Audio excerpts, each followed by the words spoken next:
Halo, assalamualaikum semuanya. Kembali lagi di TTV, di Tony TV bersama bintang tamu spesial kita, teman lama saya juga, sahabat saya juga, sempat menjadi rekan bisnis juga, Mukhlasin Riswanto.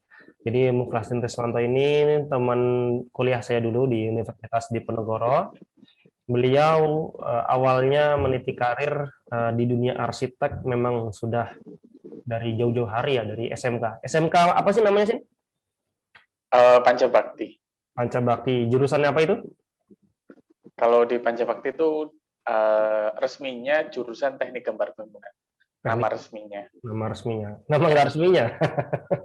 Teknik Arsitektur Ah, gitu. waktu itu biar keren gitu kan. Tapi nama resmi di itu Teknik Gambar Bangunan. Terus beliau ini melanjutkan jenjang kuliahnya di D3 Undip. Saya kenal Lasin di sana. Kemudian beliau melanjutkan S1 di Untak Universitas 17 Agustus. Masih sama-sama Semarang, cuman sudah beda universitas. Selesai S1, sekarang melanjutkan lagi kuliahnya S2 di Undip Universitas Diponegoro. Ini masih proses, jadi mohon doanya sekalian ya buat fans dimanapun Anda berada, biar nanti teman kita Lasin ini sudah bisa menyandang gelar S2-nya. Prediksi kapan ini, Sin? Ini targetnya sih semester depan beres lah. Semester depan beres. Satu semester lagi ya? Ya, target. Oke, buat yang baru nonton, silahkan nonton di seri satunya dulu. Ini adalah seri kedua. Adapun topik kali ini adalah tentang hal yang harus diketahui dan harus dilakukan sebelum membangun rumah. Terutama buat para milenial-milenial muda ya, yang lagi semangat-semangatnya nyari duit atau pasangan baru yang mengidam-idamkan rumah impiannya. Gitu ya, Sin? Oke, siap. Jadi hal yang paling sangat fundamental yang harus diketahui orang sebelum bangun rumah itu sebenarnya apa sih? Sebelum bangun rumah ya. Mm-mm. Mungkin ini ya, saya belajar dari klien-klienku kali ya. Boleh. Dan beberapa kali konsultasi klien-klienku tuh sebenarnya paling pertama banget. Jadi ada gini, ada klien yang dia udah tahu ketika datang ke kita, dia udah Mhm. tahu mau rumahnya seperti apa, berapa kamar dan Oke. lain-lain gitu. Yang kedua, ada juga yang datang ke kita tuh dia nggak tahu sama sekali, blank gitu, nggak tahu mau gimana gitu, mau seperti apa. Pokoknya pengennya rumah dirancang arsitek, ada juga yang kayak gitu, tapi Hmm. cuma jarang. Nah, mungkin yang pertama banget mungkin itu ya, kita mulai dari alam mimpi dulu ya, dreams comes true gitu kan. Kan ceritanya milenial kan belum banyak punya rumah kali ya. Oke. Dia harus nentuin dulu rumahnya mau seperti apa. Jadi ketika dia udah berkeluarga, mungkin keluarga baru dengan keluarga yang udah lama, yang anaknya satu Mhm. dengan anaknya tiga, tentu kan kebutuhannya berbeda. Nah, Oke. pertama-tama adalah dia harus tahu dia pengen rumahnya seperti apa sih, ruangannya yang ada di dalamnya seperti apa. Contoh seperti apa tuh, mau dari gayanya mau modern, kontemporer, klasik, atau tradisional atau vernakular. Nah, itu mulai digali kalau mau membangun rumah kali ya. Nah, yang kedua kebutuhan ruang, mau berapa kamar, bisa juga gini, berapa kebutuhan ruang saat ini, aktual hari ini, atau kebutuhan ruang beberapa tahun kemudian. Contoh gini, Mhm. hari ini, contoh Tony udah menikah, punya anak satu, pengen Mhm. punya rumah kamarnya dua dong. Uh, Iya. Tony dan istri dan anak gitu kan, dua Nah, satu gitu. lagi buat rewang Tapi, kali ya. nah, bisa jadi berapa bulan lagi dia pengen ada rewang. Nah, bisa disampaikan ke arsitek Mhm. bahwa kira-kira 5 bulan lagi saya mau ada rewang, sebaiknya kamarnya saya create sekarang atau 5 bulan lagi. Nah, itu terus, kita ada planning nambah anak lagi di tahun ke sekian sekian, jadi total anak kita rencana Mhm. 6 misalkan. Mhm. Apakah kamar harus diadakan 6 atau Mhm. seperti apa? Nah, itu hal-hal kayak gitu yang mungkin perlu disimpan ya, dipersiapkan ya. Jadi Mhm. kebutuhan teman-teman semua gitu ya. Nah, dari situ baru bisa merangkak ke hal-hal yang lebih sifatnya fisik kali ya, yang Mhm. lebih teknis gitu. Kurang lebih gitu sih, yang paling pertama banget gitu ya. Pengen seperti apa, karena dari itu dia akan mendirect, itu kan orang membangun rumah bisa jadi setahun, yang dulu karena kita bahas kan seumur hidup bisa jadi sekali gitu ya. Dan Oke. itu kan pasti rumah impian banget lah. Nah, Mhm. impiannya seperti apa coba dirangkum dan bisa disampaikan ke arsitek gitu. Itu namanya rumah tumbuh, betul nggak sih kalau yang konsep kayak gitu?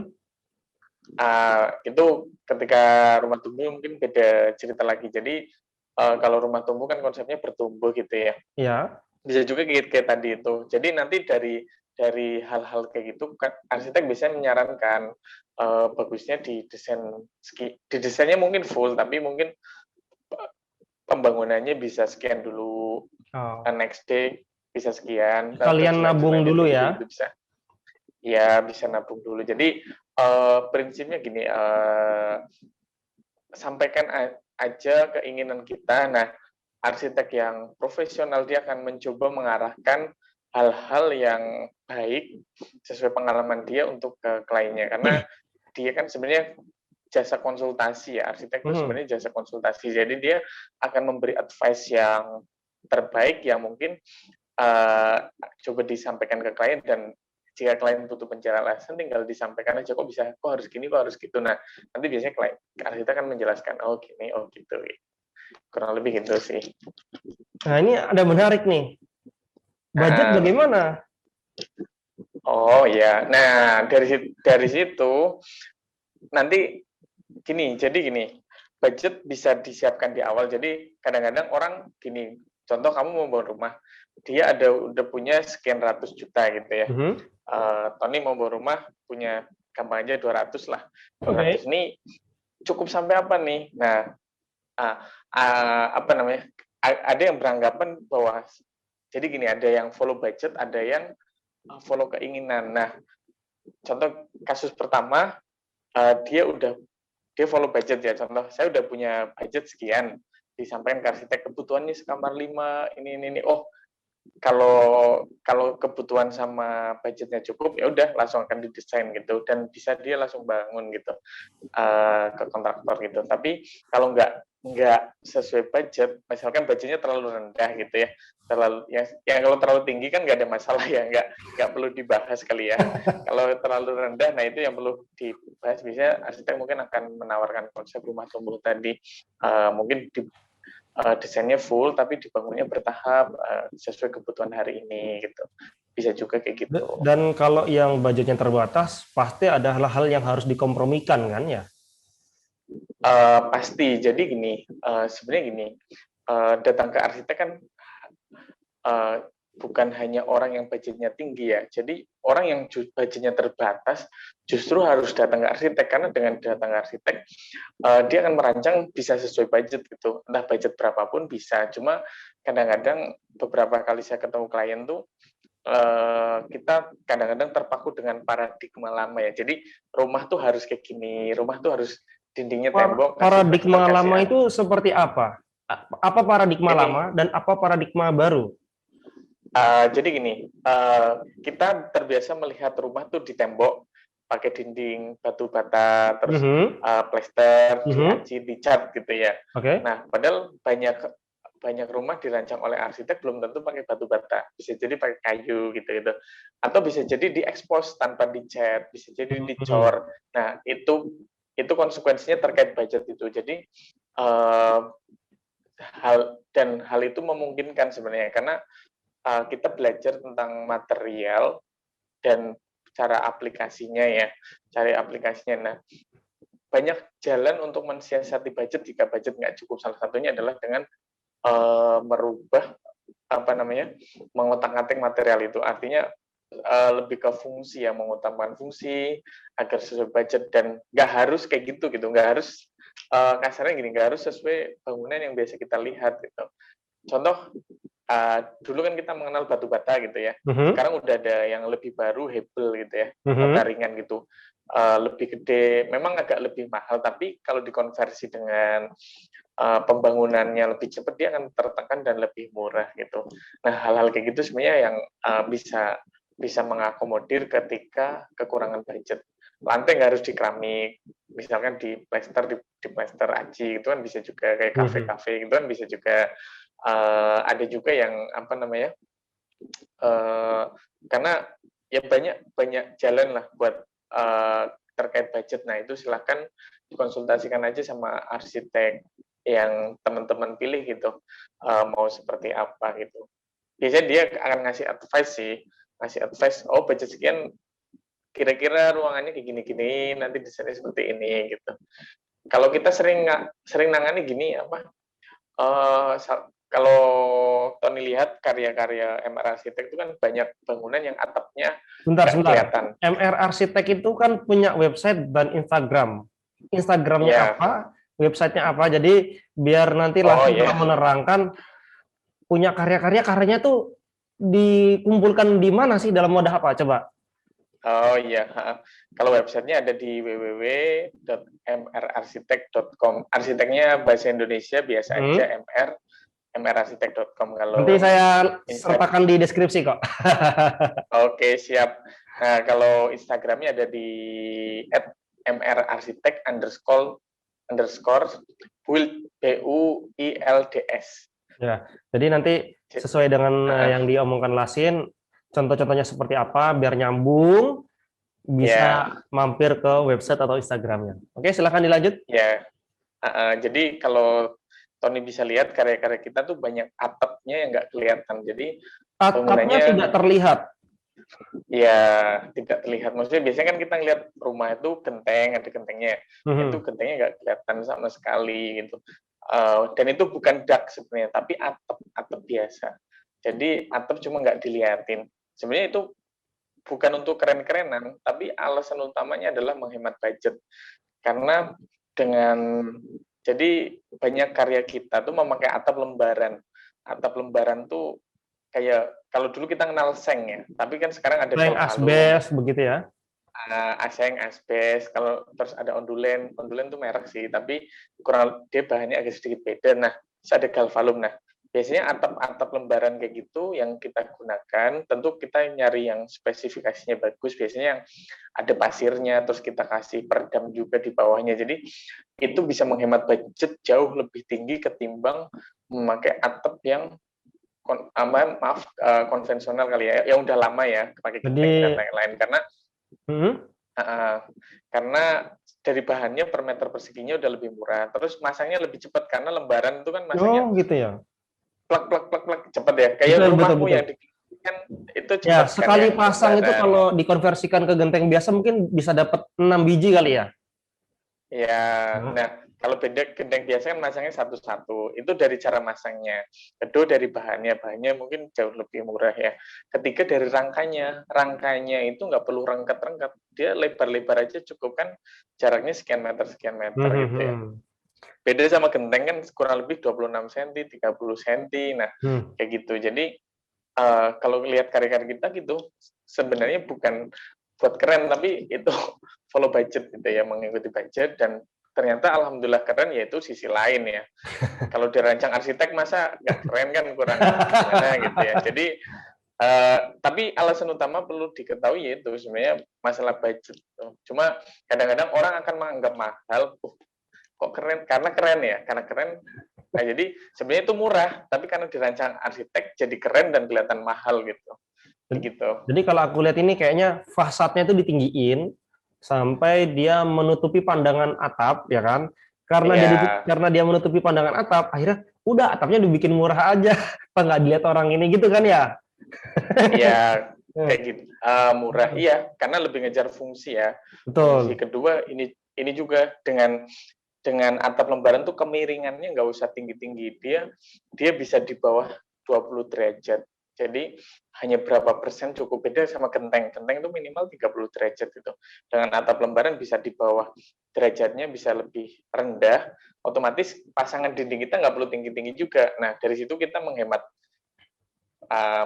cor-coran, menghemat plester, menghemat ya, karena dari dindingnya. segi kalau dilihat dari hukum Pitagoras, maka luasannya akan lebih banyak jika sudutnya terlalu miring, begitu kan ya? Ya, Hmm. jadi kan lebih tinggi kan, Iya. kalau sudutnya makin besar. Nah, kayak gitu-gitu. Nah, hal-hal kayak gitu yang sebenarnya apa ya? Mungkin di masyarakat umum yang belum mengenal tentang arsitektur mungkin akan sedikit aneh, penasaran kok bangunan bisa kayak gini, kayak gitu. Tapi sebenarnya itu hal biasa kali ya buat arsitek-arsitek yang biasa mendesain gitu. Karena dan itu solusi, salah satu solusi. Dan ya itu kita kebetulan cukup sering mengaplikasikan karena klien-klien kita kebetulan banyak yang masih kasarannya masih menengah, ya nggak menengah ke bawah ya. Kalau yang bawah banget belum pernah sih, karena sebenarnya Jadi klien sebenarnya kan arsitek ini menengah ke atas semua. enggak menengah, karena yang bawah kadang-kadang ngeper duluan kan, oh takut ini takut itu takut mahal, padahal sebenarnya kalau budgetmu terbatas justru harus ke arsitek biar dibantu budgetmu tepat sasaran dan bagus gitu. Hmm. Udah dibangun nanti dijual bisa lebih mahal kan, seneng dong gitu. Tapi kan banyak yang udah ngeper duluan, udah mundur duluan gitu kan. Nah yang atas nih kita belum begitu begitu sampai gitu. Nah ya menengah lah. Jadi buat kawan-kawan kita yang baru meniti karir, belum 10 tahun bekerja, jadi nggak usah takut buat bangun rumah, karena arsitek akan menjembatani antara keinginan rumah impian Anda dan budget terbatasnya. Ini ntar ketemu di tengah-tengah oleh arsitek, gitu ya? Luar Ya kurang lebih biasa. gitu. Itu kali ya yang Hmm. pertama. Nah dari situ nanti bisa merembet lagi ke satu, dia mau apa namanya, nyari tanah yang seperti apa gitu, atau dia mau beli bangunan yang udah ada rumahnya nanti direnov. Nah itu Hmm. konsekuensinya seperti apa, nah itu pun dari itu pun bisa dikonsultasikan sama arsitek. Banyak juga dari orang-orang yang datang ke kita tuh minta direnovin gitu, terus pas mau beli properti buat direnov itu dia konsultasi dulu, ini bangunannya sebenarnya masih oke nggak sih, masih mungkin dikembangin nggak sih, nah kayak gitu-gitu Hmm. juga bisa dikonsultasikan juga gitu. Nah ini mungkin mulai merambah ke fisik ya, ke actionnya ya. Kalau tadi kan masih bayang-bayang gitu ya, mimpi gitu kan. Nah ini mungkin Hmm. hal-hal fisik yang mungkin perlu di prepare kali ya.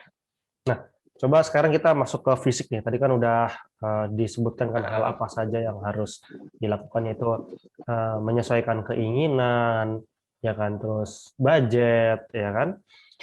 Terus tadi saya tertarik nih dengan soal tanah. Jadi bukan seorang arsitek, lebih enak mana? Kita maju ke arsitek dengan kondisi belum punya tanah atau sudah punya tanah? Mungkin ini lebih kalau lebih punya tanah kan lebih cepat ya kan, artinya dia Oke. sudah punya kasus gitu kan, tinggal ngembangin gitu. Kalau belum punya tanah misalnya mau konsultasi, cocok nggak ini, cocok nggak buat dijadiin rumah. Nah mungkin aku ngasih beberapa pertimbangan gitu ya, coba kalau mungkin teman-teman yang mau bangun rumah bisa satu, posisi tanah di mana, maksudnya eh, ini masih dari aspek fisik ya. Hmm. Maksudnya dia dia tanahnya tuh ngadep kemana, toh ngadep ke barat, timur, utara, selatan. Nah contoh gini, bangunan yang ngadep barat dia akan panas di sore hari. Jadi Oh ya. kalau Hmm. kita di Pulau Jawa, contoh kita di Pulau Jawa ya, Pulau Jawa Pulau Jawa itu di selatan Katulistiwa. Jadi sisi paling panas pertama adalah di barat, karena titik edarnya matahari kan dari timur ke barat, dan matahari sore lebih panas daripada matahari pagi. Makanya ketika kita milih lahan yang menghadap sisi barat, nanti akan panas di sore hari. Nah itu Hmm. efeknya seperti apa ya, jangan banyak bukaan di bagian barat. Bukan berarti ini ya, apa namanya, nggak merekomendasikan yang sisi barat, tapi ada konsekuensi panas di sore hari. Jadi bangunan akan kehantam panas di sore hari di barat. Kedua sisi timur panas, kedua, ketiga utara, dan yang paling dingin adalah sisi selatan. Jadi bangunan yang menghadap ke selatan, kamu bisa buka kaca lebar-lebar, rumahmu banyak kaca di depan, itu nggak ada masalah karena itu sisi paling dingin kalau kita di Pulau Oh, Jawa. Nah, aku kira utara sama selatan ini 50-50, ternyata enggak ya? karena garis khatulistiwanya di utara Pulau Jawa, kan di Kalimantan tuh, di Pontianak kan.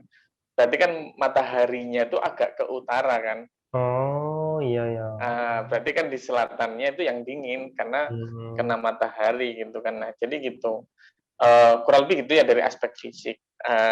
Bisa lihat dari setnya dia ngadep kemana, terus konturnya dia berkontur apa landai apa di bawah jalan gitu-gitu. Walaupun dari secara teknis arsitek bisa mengakali itu semua. Misalkan tadi ngadep ke barat.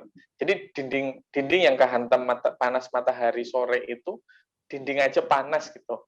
Apalagi jendela gitu. Apalagi jendela yang dibuka pasti panasnya masuk banget kan. Kan nggak pengen kan kamu punya rumah panas gitu kan nggak pengen. Nah, itu satu. Kedua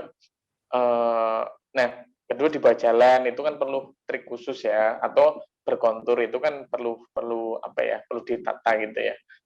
Banyak orang yang di bawah jalan dia langsung diuruk biar rata jalan gitu.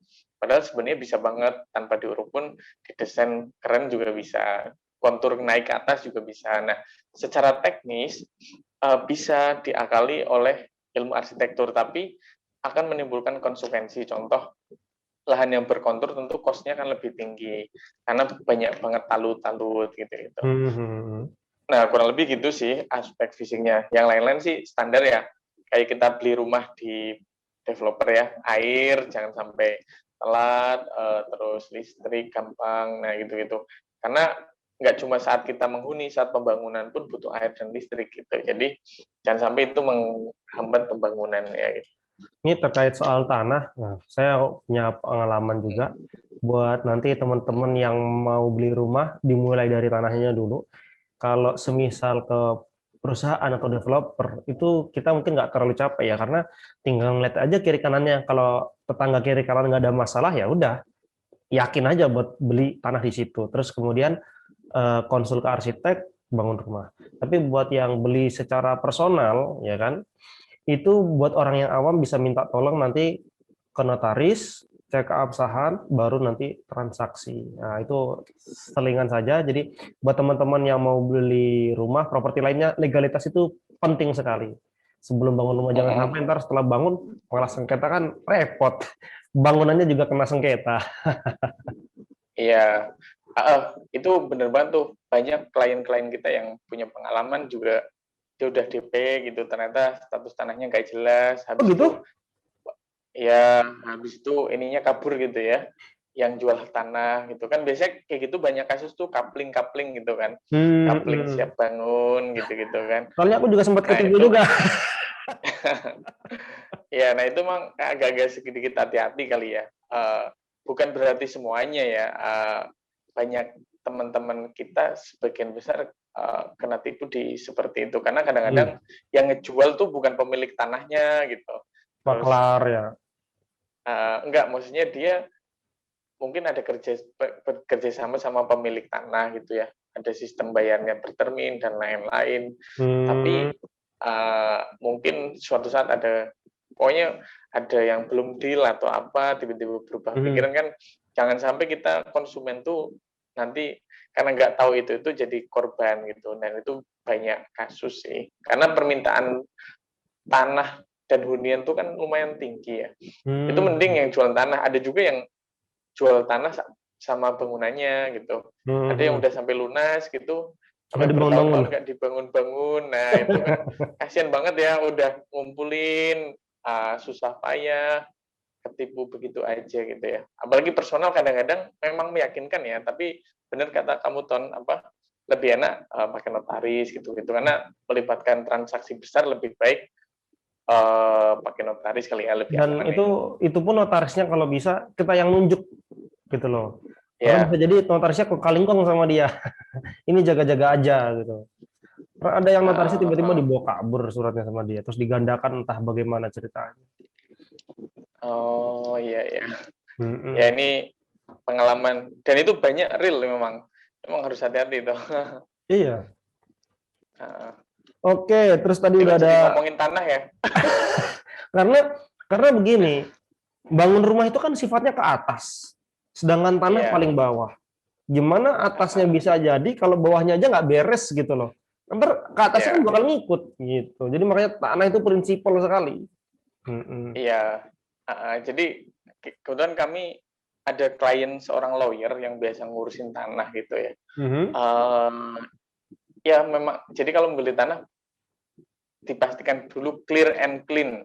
Jadi Mhm. ditanya sampai benar-benar clean and clear, baru kalian transaksi. Misalkan kalau belum clear and clean, jangan berani bertransaksi sih. Ya kalau buat yang awam bisa ke notaris, kalau yang mau coba sendiri bisa langsung prosesnya ke BPN, itu gampang kok. Ntar tinggal bawa Mm. gini-gini ini tolong dicek bagaimana status tanah ini. Nanti udah keluar surat keterangannya dari BPN. Oke, back to topic kan, apa yang harus diketahui dan dilakukan tadi sudah disebutkan, mengutarakan keinginan customer, budgetnya berapa, terus kalau ada tanah nanti si arsitek ini merancang, oh bagusnya menghadap barat atau utara atau selatan, karena kan menyesuaikan kiri kanannya juga, kemudian posisi katulistiwa, ya kan begitu kan ya? Nanti pengen, wah saya Iya, maunya sama ngadep ini. selatan, tapi selatan Ah, kuburan misalkan, waduh, masa pemandangannya kuburan, kan ada yang orang jalannya depan rumahnya kuburan persis itu.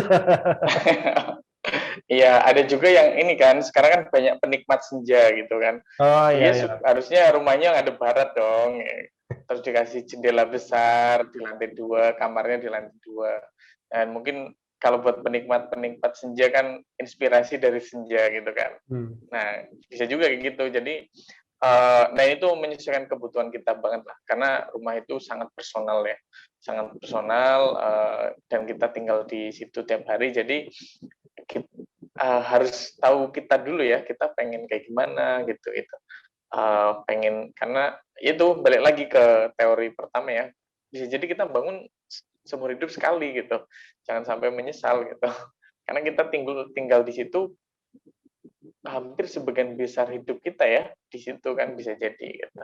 Ya jangan sampai eh, dari rumah seger, nyampe kerja pulang ke rumah kecut, nyampe ke rumah bukannya tenang malah kecut lagi kan, akan berulang seperti Ya, itu terus sepanjang hayatnya.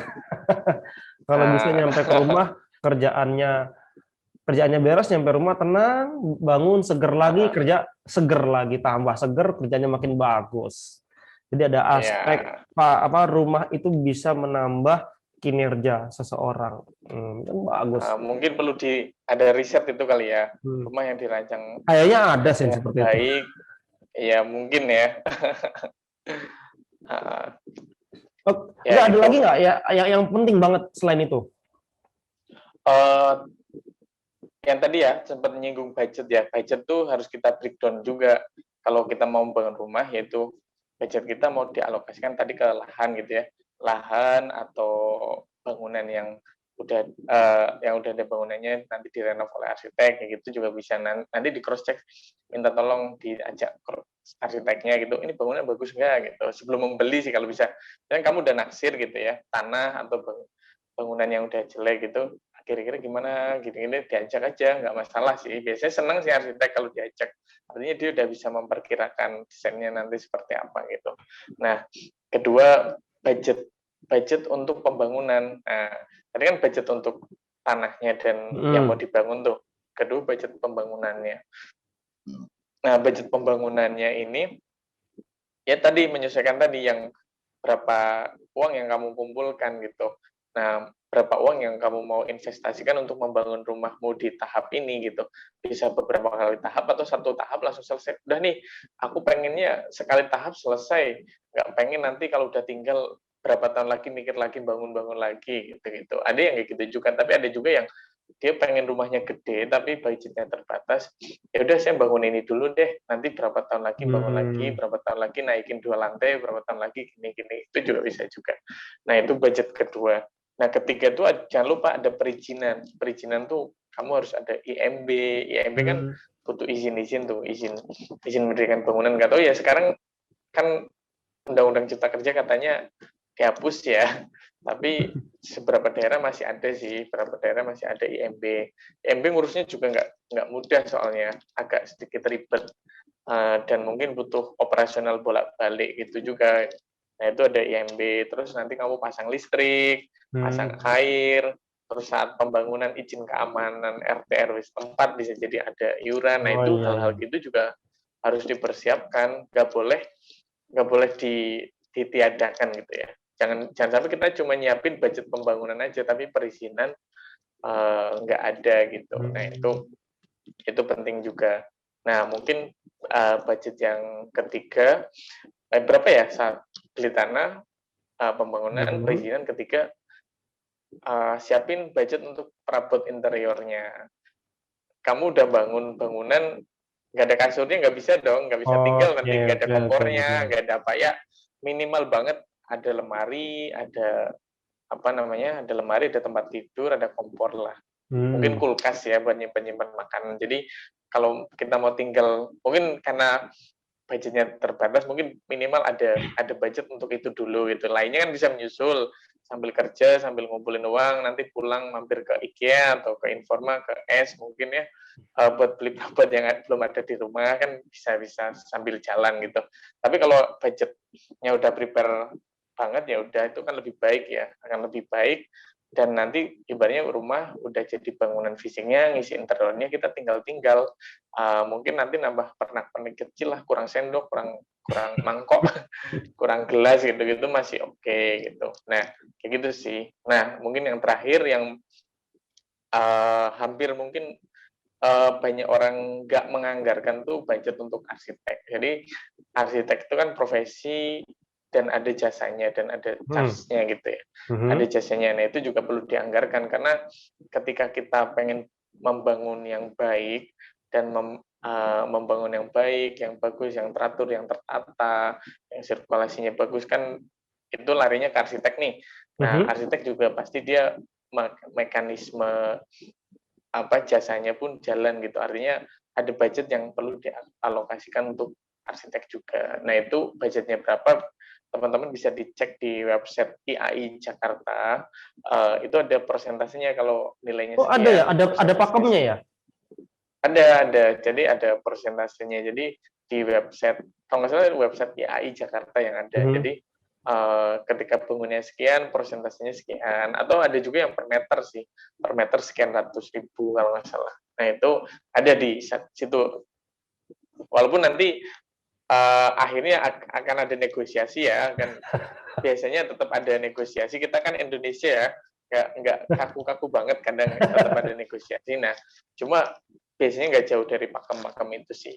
Ada Dan nggak itu sih? tergantung tergantung juga ini apa namanya, tergantung juga eh, kapasitas arsiteknya karena arsitek Oh iya. semakin lama dia semakin penasaran, semakin pengalaman, ilmunya semakin tinggi, karyanya udah nggak kayak barang arsitektur lagi, dia udah kayak semacam barang seni gitu loh yang Hmm. bernilainya kadang-kadang nggak apa ya, Nggak semua orang bisa menilai nggak itu gitu ya? ya jadi kadang-kadang ada yang di atas pakem itu juga. Beberapa arsitek Ada menerapkan yang tarif yang jasanya di atas IAI itu ya?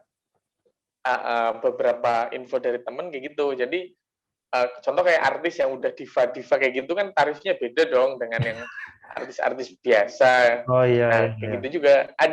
Hal itu ada juga. Nah, makanya Hmm. itu penting juga kalau kita punya budget, kita udah nganggarin buat arsitek. Nah, budget budget arsiteknya ini masuk yang mana nih? Misalkan yang baru lulus, apa yang udah pengalaman berapa tahun gitu kan? Atau yang apa namanya, yang udah diva-diva tadi itu. Nah, Hmm. bisa ditentukin karena biasanya kayak gitu tergantung pengalaman sih, pengalaman dan memang yang arsitek itu udah ternama, dia punya karakter kuat gitu ya. Kliennya juga cenderung apa, dia datang ke gitu ke arsitek itu karena memang karyanya itu, tapi buat pengen apa ya, dia pengen dirancang oleh misalkan Mhm. Tony arsitek ya pengen dirancang oleh Tony, entah bentuknya apa, pokoknya Tony banget lah kayak gitu bisa juga. Tapi kalau pengen yang umum-umum, sekarang banyak sih kalau apalagi rumah ya, arsitek rumah banyak dan mungkin hampir di setiap kota ada sih. Mungkin contoh kalau di Semarang cari aja kan sekarang ada Instagram gitu ya, cari aja hashtag arsitek Semarang gitu, nanti kan muncul Hmm. arsitek Semarang siapa aja. arsitek Cikarang, siapa aja, Bekasi, siapa aja, cari aja lewat hashtag. Sesimpel itu sih. Ini menarik nih, jika semuanya sudah terpenuhi nih, terus nanti apa yang seorang arsitek lakukan? Jika semuanya sudah, customer sudah menyampaikan keinginannya, menyampaikan budget saya sekian, kemudian saya mau rumahnya sekali jadi, terus ini tanahnya, legalitasnya sudah aman. Oke Pak, kita lanjut. So, what's next? Biasanya gini, ketika klien udah rancang dan udah klik dengan seorang arsitek, dia akan mulai merancang ya. Merancang dengan data-data yang disodorkan klien itu. Jadi klien udah datang, punya data, saya pengen 5 kamar, 3 kamar, pengen nggak ada ruang tamu, pengen ada balkon, nggak ada balkon, dan lain sebagainya. Tapi dia akan merancang. Biasanya rata-rata butuh waktu sekitar, kalau arsitek yang udah agak, maksudnya yang udah ada kantor lah, kurang lebih ya udah praktek beberapa tahun gitu, kurang lebih waktunya ya kisaran 3 minggu sampai 1 bulan. Jadi 3 minggu sampai 1 bulan dia akan datang lagi ke klien membawa konsep desain. Kayak gitu. Tapi mungkin untuk tergantung proyeknya juga ya. Kalau rumah-rumah gede mungkin akan lebih lama lagi sih. Karena kan lebih kompleks gitu ya. Nah, itu butuh waktu kira-kira segitu sih. Itu mereka biasanya ngapain sih? Kok lama banget? Oh, cuma gambar gitu doang gitu kan. Nah, itu biasanya dia di situ riset ya, riset tentang rumahnya seperti apa, nanti strukturnya seperti apa, walaupun belum sampai ke detail, dia kan diskusi dengan banyak tim soalnya. Jadi ada tim struktur, tim MEP itu, terus dan lain sebagainya. Dia kan coba? MEP itu tim apa? Mechanical, electrical, plumbing. Karena mesin tuh kadang ada yang MEP juga ya. Nah itu mechanical, electrical, plumbing. Jadi mechanical tuh mechanikalnya, elektriknya, plumbing itu perpipaan. Gitu ya? Ya, kayak gitu. Dan jadi kurang lebih kayak gitu sih. Mereka kan banyak diskusi, baru nanti datang ke klien dengan konsep. Nah, kalau klien oke sih, biasanya akan langsung lanjut ke gambar detail ya, gambar kerja. Tapi klien nggak oke, biasanya akan ada revisi. Nah, revisinya berapa kali gitu, tinggal kebijakan arsiteknya. Ada yang arsitek membatasi jumlah revisinya, ada arsitek yang nggak membatasi jumlah revisinya. Jadi kalau kita belum cocok ya revisi aja gitu. Nah, kayak tapi gitu, capek banget kalau kayak gitu. Tapi kalau misalkan sudah ditentukan, Bu atau Pak, 3 kali revisi aja, ntar keempat ada cas nggak?